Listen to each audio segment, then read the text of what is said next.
Every day, millions of Americans rely on public transportation to get to work, to school, and to essential services. But for too many, access to reliable and affordable public transportation is a luxury, not a necessity. It's pretty... These are the voices of communities across America, united by a common goal: transit equity. We envision a nation where everyone, regardless of their income, race, or disability, has access to safe, reliable, and affordable public transportation. Together, we can build a national network that connects our communities, strengthens our economy, and creates a more just and equitable future for all. We are the Transit Equity Network.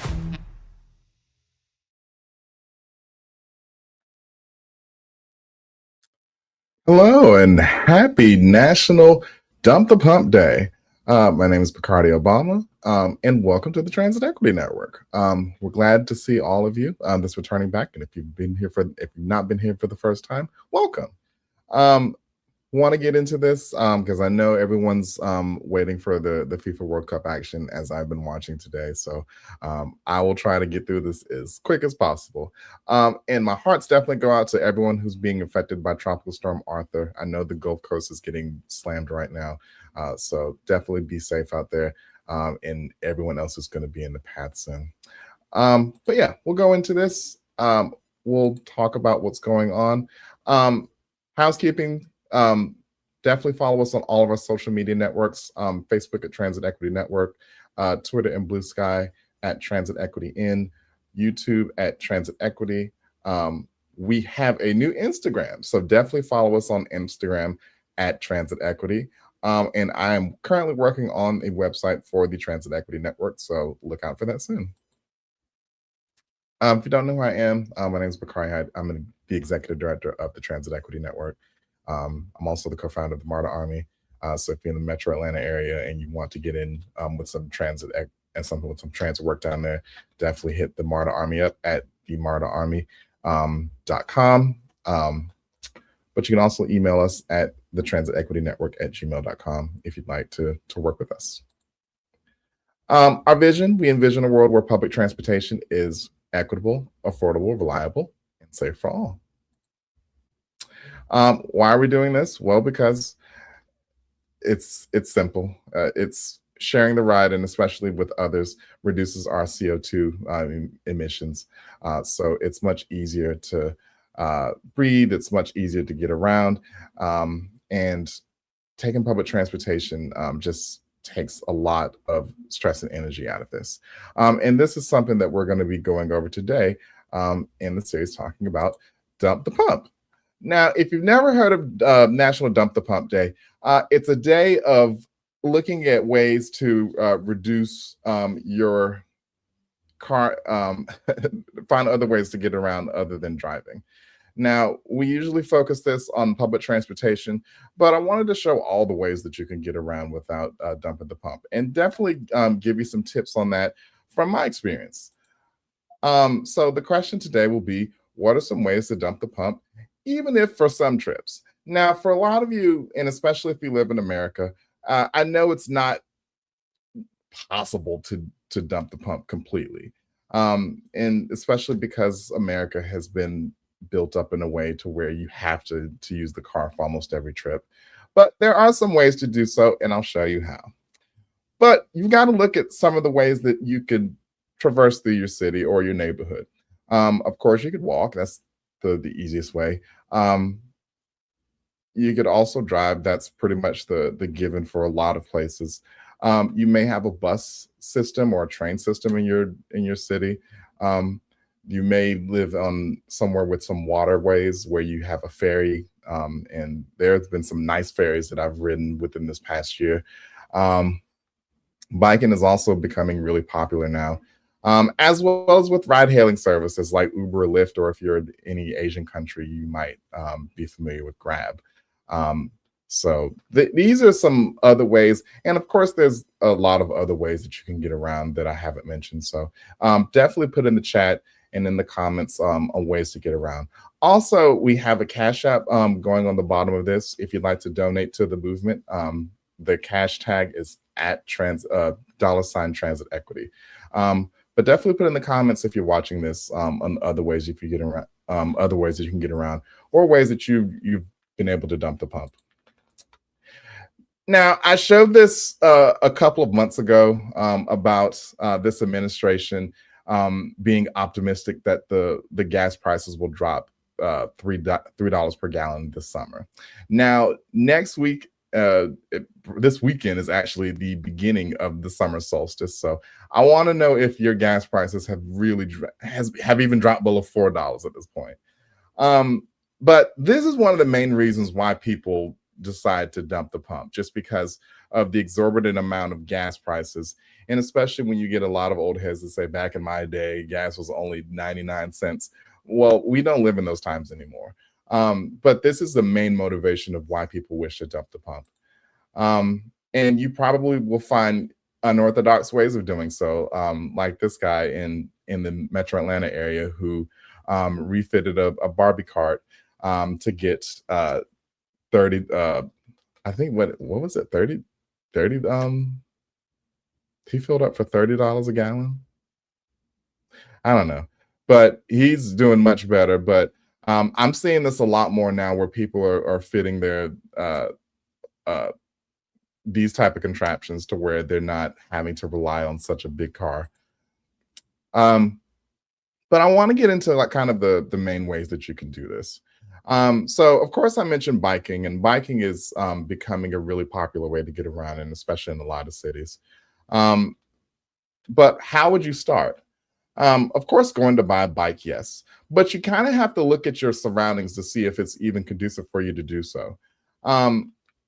So the easiest way would be to kind of search to see if there are any bike paths in your neighborhood. Are there any cycle tracks? And when I mean a cycle track, I mean a separate part of the road where it's specifically just for bikes. And these are usually shown by their own signals, as well as with paths that go around certain things, like if they go around bus stops or if they go over speed bumps. There's also multi-use paths. So if you live in areas of Atlanta where you have the Beltline, or if you live in Dallas where they have the Katy Trail, there are paths that connect to much larger networks. I would also look around to see if there are bike racks, because that would be a really great way to show that you can actually store a bike, because that's part of the point of biking is you got to park it somewhere. There's also a concept called bike buses if you have small children. And I know that's usually a huge pain point of a lot of folks, and especially with my experience of working in transportation demand management, is that a lot of parents don't feel safe of sharing their ride because they have children to think about. Well, bike buses are a way for children to bike with other children to get to school. And I've actually seen them a lot. And it's a really innovative way to kind of bring down the safety aspect of that. Also, if you have a local bike association in your town, they're a really great resource to start biking, and especially if you've never done it before. They could teach you how to bike. If you have issues with your bike, they could service it for you. They could even teach you how to fix your bike, so you can really be self-sufficient. But to the left, I have a map of the rails to trails in Baltimore, and that's something that I utilize because I just started biking again. So I wanted to know, what streets were kind of the lower traveled streets so that I could feel more comfortable biking, which streets weren't as hilly. Google Maps also does a really good job of showing, of giving you bike directions and just kind of showing you what routes are not as hilly, so you won't be as tired, because I know we're getting in the summer moment, so you don't necessarily want to be hot and sweaty coming through. Also, if you have one of these, this is on the Metropolitan Branch Trail in Washington, D.C. This is called I think it's a bike lobby. And it's essentially made for the biker in mind. This is a way for you to lock your bike up, to get water, to also just get in from the rain. When I went in this day, it was raining, so it's a great way to kind of take shelter. And it was also near a metro station, so it makes a great first and last mile connectivity. But I also wanted to give some tips on how to really wean yourself off of vehicles. My biggest tip is to pick 5 places that you go on a regular basis and see how you can replace those trips with something else. So for a lot of you, that could be school, whether your kids go to school or whether you're continuing your education. That could be one, or work. Work is the biggest one. And a lot of you do have employer resources to where you can figure out if you have some money available to take public transportation or take a carpool and a van pool to work, to where you don't have to spend so much, and especially if you have to pay for parking. The airport is a big one, and especially if you're going to be gone for a long time, that's a really big reason to share the ride. Also, your favorite restaurant or bar, and this would be a good way to curtail a lot of drunk driving that's still happening in our world, and especially if you're going to be drinking. Also, pharmacies. If you know you need to get your prescription on a regular basis, and especially since that's not necessarily a trip you take often, I would try to do that. Figure out how you can get to your pharmacy without driving, and then make a day out of it. Because usually, like, if you go into your pharmacy, you're most likely going to be around something else. It's not like it's going to be in a really remote area. So it's a way for you to kind of window shop or go somewhere else and combine trips into one. So public transit is a different beast. Like I said before, a lot of you probably don't have public transit in your city. But for those of you who do, I would definitely look at a map of your transit system. And looking at this can kind of orient yourself to where things are. Like I said in the last slide, it's a great way to kind of look at, where's your closest bus or train stop? What services go there? How often do they run? How late do they run? What can connect me to the places I need to go? And then also kind of looking at intercity versus intracity transit. And when I say intercity, I'm meaning like between different cities. So for example, like between Baltimore and DC, that's intercity because you're going between 2 different cities. Intracity is going within a city. So going from over east in Baltimore to over west in Baltimore, because you're going within a city.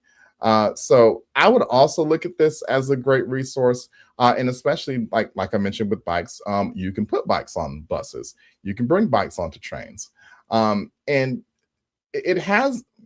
public transportation has a lot of utility that a lot of people don't realize, and especially if you live in a place, a transit-intensive place like New York City or Chicago, to where you can really do a lot on public transportation versus a place like Louisville, Kentucky, where you probably can't do as much, but it's still useful for some trips. And if you don't live in a place where there is public transportation, that's a point for looking at, is it possible for you to move to a place? And especially if not utilizing your car so much is something that you want to do. And I've talked to a lot of people who said that they would like to get rid of their cars. And this is usually like couples that maybe have 2 cars that probably want to, narrow down to 1 car. People that have moved from places like North Carolina to DC, and now they don't need a car, or they found that they now have to pay for parking and they have to pay for a car. So, those are great ways to kind of assess whether or not transit is good for you. So I wanted to talk about my journey with dumping the pump. So 2008-ish, I'll say probably even 2007-ish was when I got my first car. Now, it wasn't really my car, it was my mom's car. It was a 98 or 99 Grand Am. And it was probably on its last legs. So I didn't ride it as much, and it was probably the most frustrating thing trying to get it to start up. No matter how much I would try to fix it or get it fixed, it just seemed like it just didn't have a lot of legs. And then when I graduated from high school in 2009, I bought my first car, and it was a used 98 Plymouth Neon. Uh, I loved riding around in the car, and it helped me with going to school in Atlanta, until I had to go up and down those hills, and I realized that that car was not gonna, it wasn't gonna survive. So, um, and I also found out that it was going to cost more to repair it than it was worth keeping. Now, at the time, I was living downtown, and I was getting acquainted to MARTA and realized, oh, it's really useful. And then I had that aha moment. If I have to pay for parking to keep the car, I might want to save my money and figure out something else. So it was at that decision to where I was at this tow place or this, and they gave me the cost. And me being a college kid, I'm like, I can't afford that. So I just walked away, gave them the title, and went. I think the first place I went was the Zipcar office, and I got one of those car rental deals, which is another solution, and never looked back. And I got to know the MARTA system of the buses and the trains that ran through Metro Atlanta. 2013, I got a bike, and that really expanded my utility as far as transportation, because I was able to supplement trips that I couldn't take for public transportation, or that I could get through much quicker through bike with that. 2014 is when me and some other folks formed MARTA Army, and we essentially became this place to where people could find out more about public transportation. And that brought me into the big world of advocacy. And, you know, we've been running ever since. And I recently just, fast forward to 2026, I recently just got an e-scooter. And I would say that was probably one of the biggest aha moments of being able to zip around the city. And yeah, I'll say, like, now with having a bike, having an e-scooter, and then now knowing how to use public transportation, I think I'm pretty well with getting around without a vehicle. I don't necessarily have any kind of issues. You know, of course, every now and then I'm frustrated with this transit system here and everywhere.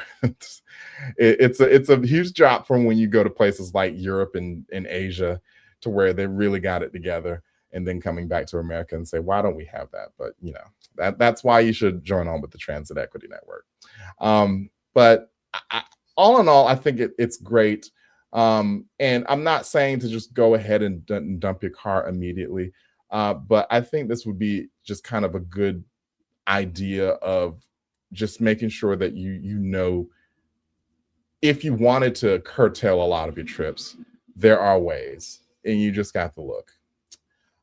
So lessons learned, I would say pick a mode that you can easily use in place of driving. And it doesn't have to be immediately, and it doesn't have to be every single trip, but see what you can do gradually. What is something, and especially one trip, that you could get to without driving with ease? And especially if it's something that you don't do often, or if you do often, you can just kind of research it. So like if you do go to a restaurant, kind of look around to see if there's a bus stop, or kind of see if there's a bike path that you could use. Also, if you could move to a place where your transportation costs are cheaper, do it. We have nothing but time in this world. And especially if it's somewhere where you know you can really get your best bang for your buck, and you can have a mixture of things. Also check in with your workplace and see if there's any kind of advocacy group or association that can give you any kind of benefits for it, like a carpool or a van pool, or if there's a service that can pay for your transit. You'd be surprised. And especially if they could pay for your monthly transit passes, that's your ticket to freedom. You could do anything with that. Also, yeah, I would just say research. Some of your AAA members, they may have deals. Also, if you're seniors, seniors have the world at their hands as far as getting discounts on transit passes, or even getting stuff for free. Some systems, they'll let seniors ride for free, and you just have to go register. Just research it. There's a lot out there. Any questions? No questions, comments?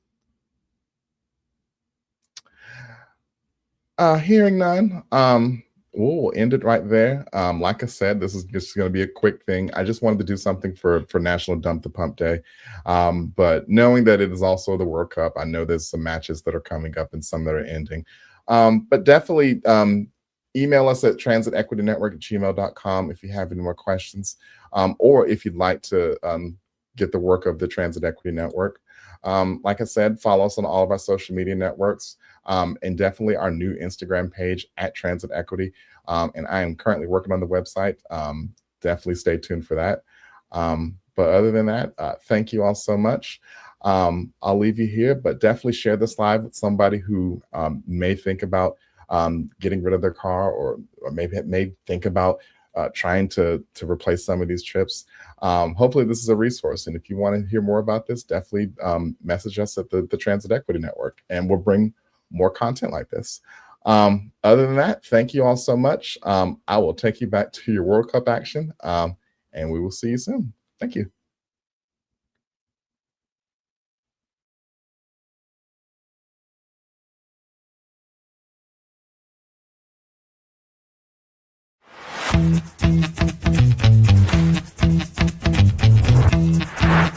Every day, millions of Americans rely on public transportation to get to work, to school, and to essential services. But for too many, access to reliable and affordable public transportation is a luxury, not a necessity. It's pretty. These are the voices of communities across America, united by a common goal: transit equity. We envision a nation where everyone, regardless of their income, race, or disability, has access to safe, reliable, and affordable public transportation. Together, we can build a national network that connects our communities, strengthens our economy, and creates a more just and equitable future for all. We are the Transit Equity Network.